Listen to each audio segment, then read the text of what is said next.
Buenos días, buenas tardes o buenas noches, de acuerdo al momento en que ustedes estén viendo este video. Estamos en la clase número 2 de la Cátedra Comunicaciones 1, Universidad del Zulia, Facultad de Ingeniería, Escuela de Ingeniería Eléctrica, Departamento de Circuitos y Comunicación. Seguimos con la unidad 1, que es Introducción a los Sistemas de Comunicación, presentado por mi persona, profesora Adriana Cisneros. Al finalizar esta unidad, se quiere que los estudiantes estén en capacidad de comprender los conceptos básicos de comunicaciones 1, que es el objetivo terminal. Y para poder conseguir ese objetivo terminal debemos cumplir los siguientes objetivos específicos. Analizar los diversos tipos de ruido y cómo afectan estos a los sistemas de comunicaciones. Definir el ancho de banda de un sistema de comunicaciones, así como el decibel y sus aplicaciones. Identificar el proceso de mezclado en un sistema de comunicaciones. Calcular la capacidad de información que puede soportar un canal de comunicaciones, la cifra de ruido y el factor de ruido. Consideraciones importantes en los sistemas de comunicación. Dos de las limitaciones más importantes que tiene todo sistema de comunicación para la transmisión de la información entre el transmisor y el receptor por medios eléctricos son el ruido y el ancho de banda. Ambas clases de restricciones deben ser analizadas al diseñar el sistema. Estudiaremos cada una de ellas por separado en las siguientes secciones. Retomando nuevamente lo que es las perturbaciones en el canal de comunicaciones, tenemos que al ser transmitida la señal suceden eventos no deseados que alteran la calidad de la señal. Entre los problemas a resolver se tiene la atenuación y la interferencia, los cuales en ocasiones son difíciles e importantes de resolver debido a que estos afectan la forma de la señal. En la figura se observan los datos transmitidos en digital, tanto a nivel numérico como a nivel eléctrico. Posteriormente vemos un ruido y luego la señal más el ruido. Los instantes que se hacen las muestras de la señal en tiempos específicos y luego vemos los datos recibidos y los datos originales. Comparándolos vemos que hay bits erróneos y esto sucede precisamente por el ruido que se insertó en la señal de información. La atenuación. La atenuación de una señal se define como la disminución progresiva de su potencia conforme se incrementa la distancia desde el punto emisor hacia el receptor. La atenuación ocurre al transitar la señal por cualquier medio de transmisión, de acuerdo a la distancia, el tiempo, la frecuencia y la temperatura. Podemos observar en la figura cómo la amplitud de la señal se ha reducido desde el transmisor hacia el receptor por la atenuación. Y podemos entonces concluir que la atenuación es la medida de la disminución de la amplitud de una señal eléctrica. Pero, ¿por qué hay atenuación? En línea de transmisión de cobre, por ejemplo, par trenzado y cables coaxiales, la atenuación se debe a la resistencia eléctrica de los conductores. En fibras ópticas, la atenuación se debe a la dispersión de luz que se produce cuando el rayo de luz choca contra una impureza de la fibra y se dispersa en todas las direcciones, perdiendo la energía óptica. En ondas de radio, al esparcirse la onda radiada pierde energía electromagnética porque se esparce en el espacio. La pérdida aumenta con la distancia y la frecuencia, dándose entonces el factor conocido como atenuación. Continuando con el estudio de las perturbaciones que afectan a un canal de comunicaciones, recordemos que la anterior estudiada era la atenuación. Nos toca ahora definir la interferencia. La interferencia es el término general que se aplica a cualquier acción que altere la información transmitida. Se pueden distinguir tres tipos de interferencia: la distorsión, la diafonía y el ruido. Podemos observar en las figuras cada uno de estos factores. vemos la señal distorsionada. En el lado izquierdo de la figura tenemos una diafonía o crostal que se está ocurriendo en unos cables, y hacia abajo vemos una señal digital o con algún ruido que se le ha insertado y ha producido en ella una deformación de la señal.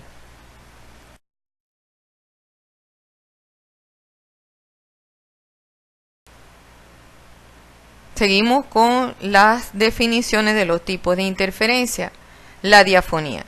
La diafonía se dice que entre dos circuitos existe diafonía cuando parte de la señal es presente en uno de ellos considerado perturbador, aparece en el otro considerado perturbado. Diafonía es una forma de interferencias causadas por las señales en las cercanías de los conductores. El ejemplo más común es escuchar una conversación no deseada en el teléfono. Diafonía también puede ocurrir en radios, en televisores, en equipos de redes de computadoras e incluso en guitarras eléctricas. La diafonía, en el caso de cables de pares trenzados, se presenta generalmente debido a acoplamientos magnéticos entre los elementos que componen los circuitos perturbador y perturbado, o como consecuencia de desequilibrios de admitancia entre los hilos de ambos circuitos. La diafonía se mide como la atenuación existente entre el circuito perturbador y el perturbado, por lo que también se le denomina atenuación de diafonía. El ruido son señales aleatorias impredecibles que se agregan a la señal de información, provocando su deformación parcial o total. Estas señales generalmente son producto de fenómenos naturales, tanto del sistema como fuera de él. Se puede clasificar entonces el ruido en dos categorías: el correlacionado y no correlacionado. La correlación implica una relación entre la señal y el ruido. Por consiguiente, el ruido correlacionado solo existe cuando hay una señal. Por otra parte, el ruido no correlacionado está presente siempre haya o no una señal. Observemos entonces los diversos tipos de ruido eléctrico que existen. La primera clasificación es ruido correlacionado o ruido no correlacionado. Dentro del ruido correlacionado tenemos la distorsión armónica y la distorsión de intermodulación. Dentro del ruido no correlacionado vemos que hay otra subdivisión que es el ruido externo y el ruido interno. Dentro del ruido externo tenemos ruido atmosférico, ruido extraterrestre, ruido solar, ruido cósmico, ruido creado por el hombre. Y dentro del ruido interno tenemos el ruido térmico, ruido de disparo y ruido de tránsito.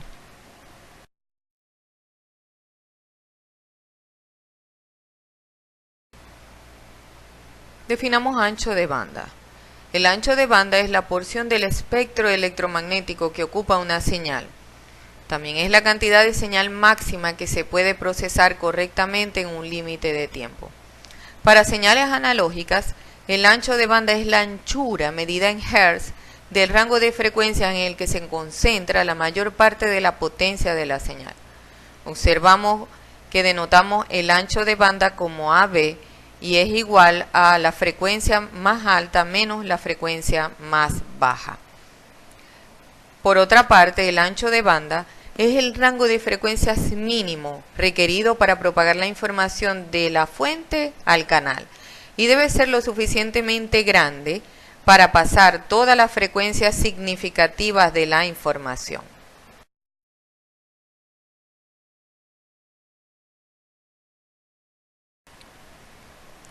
Para comprender mejor el concepto de ancho de banda, veamos algunos ejemplos.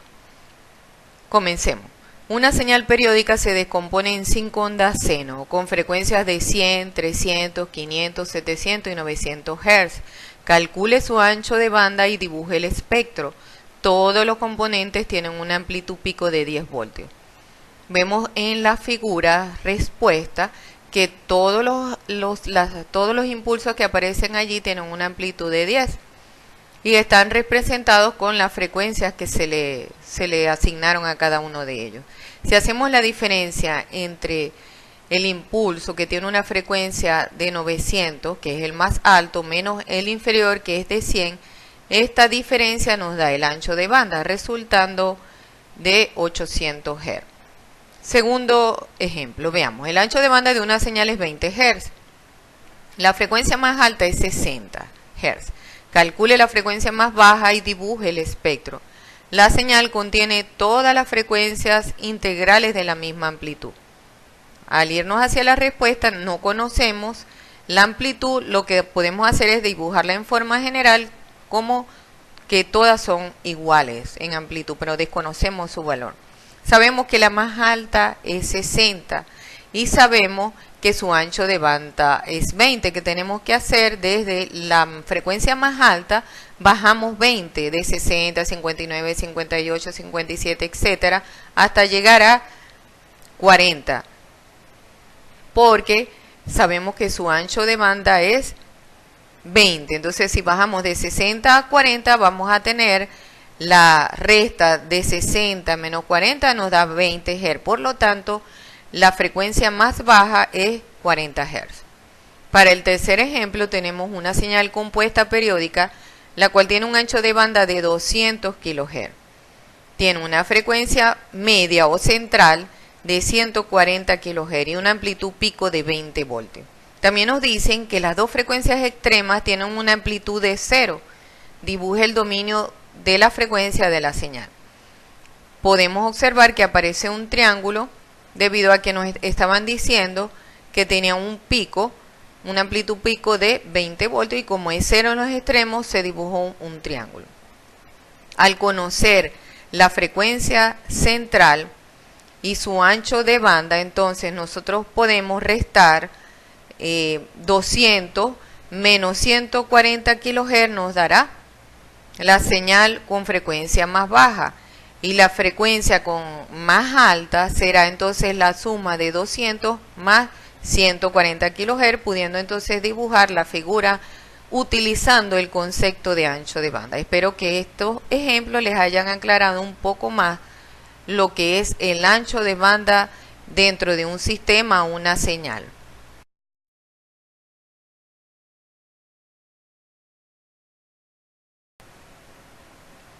La teoría de información muestra, entre otras cosas, el camino a seguir para determinar la cantidad de información útil a partir de unos datos. Sin embargo, la ley presentada por Hartley no permitía exactamente cuantificar la capacidad de información, puesto que la capacidad de información es una medida de cuánta información de un sistema se puede transferir a través de un sistema de comunicaciones. Por ello, más tarde, esta capacidad de información se logró medir a través del teorema de Shannon, que se presenta más adelante. Antes de enunciar el teorema de Shannon, me gustaría que todos observáramos ese pensamiento tan hermoso que él presentó a través de un sistema eléctrico, un circuito. Él dice que cada persona como emisora de información es conciencia, como de canal que la transmite es un instrumento. Lo importante está en no confundir si pensamos o transmitimos. Me gustaría que cada quien hiciera una interpretación de este hermoso pensamiento, ¿no? Yo tengo mis propias ideas, pero me encantaría que ustedes también pudieran analizarlo. Claude Shannon, también de los laboratorios de telefonía Bell, publicó en 1948 un trabajo donde relacionó la capacidad de información de un canal de comunicaciones en bits por segundo con el ancho de banda y la relación de señal a ruido. La expresión matemática del límite de Shannon de capacidad de información es I es igual a B por el logaritmo en base 2 de 1 más S sobre N. O si lo expresamos de otra manera, I es igual a 3,32 por B por el logaritmo en base 10 de 1 más S sobre N. Donde I es la capacidad de información medida en bits por segundo, B es el ancho de banda en Hz y S sobre N es la relación de potencia de señal a ruido sin unidades. La ecuación anterior se puede reordenar para usarla en la determinación del ancho de banda que se requiere para propagar determinada cantidad de datos por un sistema. En este caso despejaríamos b y sería igual a i sobre el logaritmo en base 2 de 1 más s sobre n. Hasta acá llega la clase número 2. Espero que hayan entendido y estamos pendientes por el grupo para estar conversando sobre dudas y preguntas. Que estén muy bien. Feliz tarde, noche, día, como sea, en el momento en que estés conectado.